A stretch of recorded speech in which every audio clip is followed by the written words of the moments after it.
Assalamu alaikum wa rahmatullahi wa barakatuhu. Ramzan Mubarak, everyone.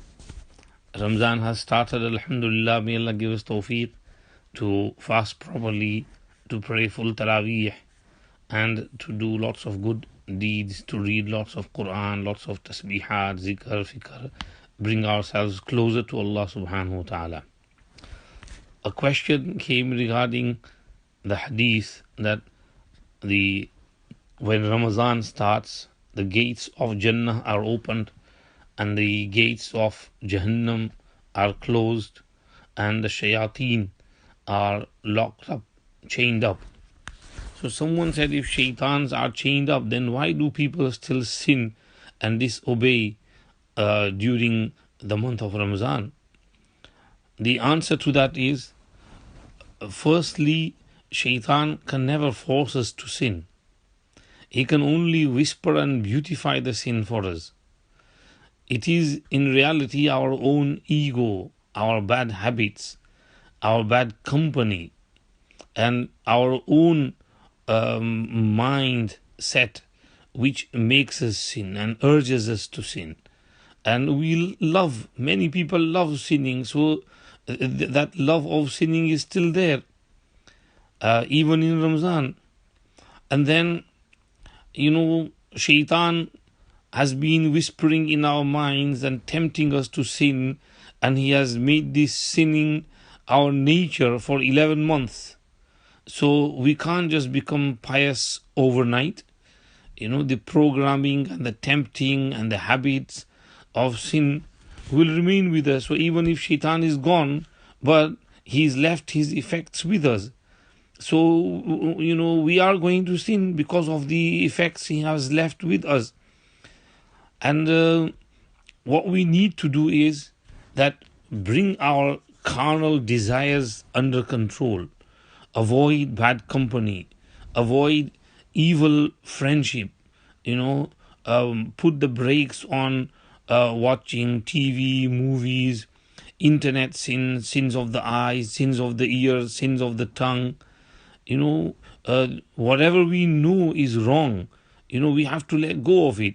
We have to stop lying, cheating, backbiting, swearing, abusing, bring our tongues under control.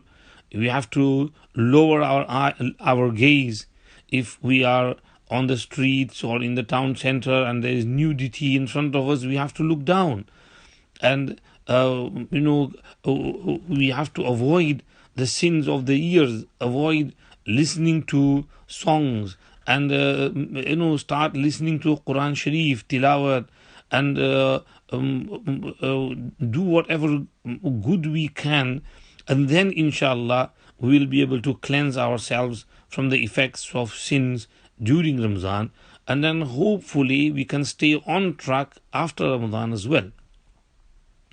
May Allah keep us steadfast during Ramadan and after Ramadan as well.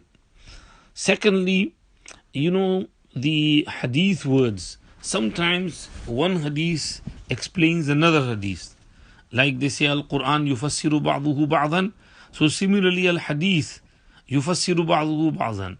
So in one hadith, the word is suffidati shayateen.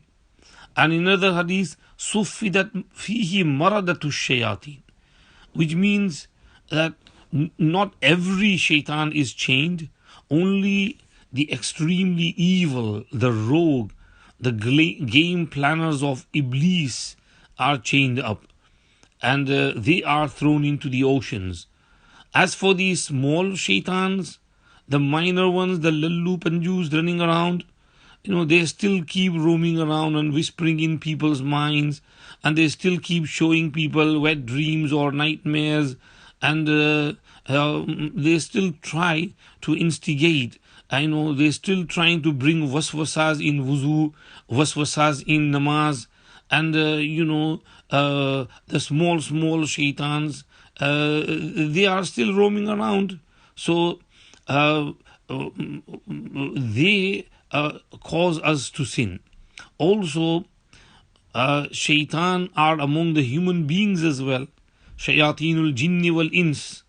In the last verse of Quran, minal jinnati wal nas. So الذي يوسوس في صدور الناس من الجنة والناس. The waswasa is from the shaitans among jinn, whom we can't see, and the shaitans among ins, whom we can see. So the shaitans among ins, they still keep doing that, and we also keep listening to that, listening to them, whether outside our, bad friends, wherever we associate with them, or maybe the shaitans among ins on the screens, on the box, or wherever they instigate and they lie and they fabricate and they scaremonger and create these fitnas and cause so much chaos and confusion around the world. So they still remain at large. In any case, when you understand these both points, just we need to realize. Someone you might ask, then what is the benefit of chaining the shayateen? Well, the benefit can be noticed. One can notice that during Ramadan, the urge of sin is reduced and the desire to practice is increased.